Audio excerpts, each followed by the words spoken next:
8 दिवसामध्ये आम्हाला चांगलाच जे युवा आहेत आपल्या इकडचे नवी मुंबईचे त्यांच्याकडनं मला चांगलाच प्रतिसाद भेटला आहे। जे आपल्या पार्टीमध्ये येण्यासाठी इच्छुक पण आहेत व आपल्यासाठी कामं करण्यासाठी पण इच्छुक आहेत, कार्य करण्यासाठी समाजासाठी। त्याच बाबतीत सुनेत्राताईंनी माझा सत्कार देखील केलेला आहे आज देवगिरी बंगल्यावरती बोलून। त्यात आमचे जे वरिष्ठ नेते आहेत जिल्हाध्यक्ष श्री भरत जाधव साहेब यांचाही खूप मोठा वाटा आहे माझ्या या इथपर्यंतच्या पायरी जी आतापर्यंत चढलो मी, आणि जे काही मला त्यांच्याकडनं खूप काही शिकायला भेटलं त्याचा धन्यवाद। पुढे काय तुमचं करण्याची इच्छा आहे, काय सांगाल?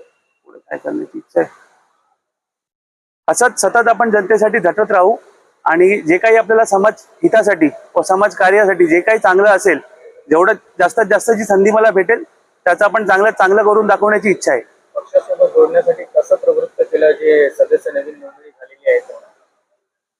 काही आपल्या मित्रपरिवारातली मित्र होते, काही होते म्हणजे जे काही गोष्टींपुढे नाराज होते की जे सत्तेत असताना सुद्धा जे लोकांची कामं जी होत नव्हती ती जी युवा पिढी आहे ती येऊन आपल्याला भेटली आणि ते स्वतःहून म्हणजे त्या लोकांनी आग्रह केला व त्यांच्या काही समस्या होत्या स्थानिक पातळीवरच्या, जे आपण त्यांना नीट सोडवून दिल्या। त्याच्यानंतर मग ते लोक आपल्याकडे आले।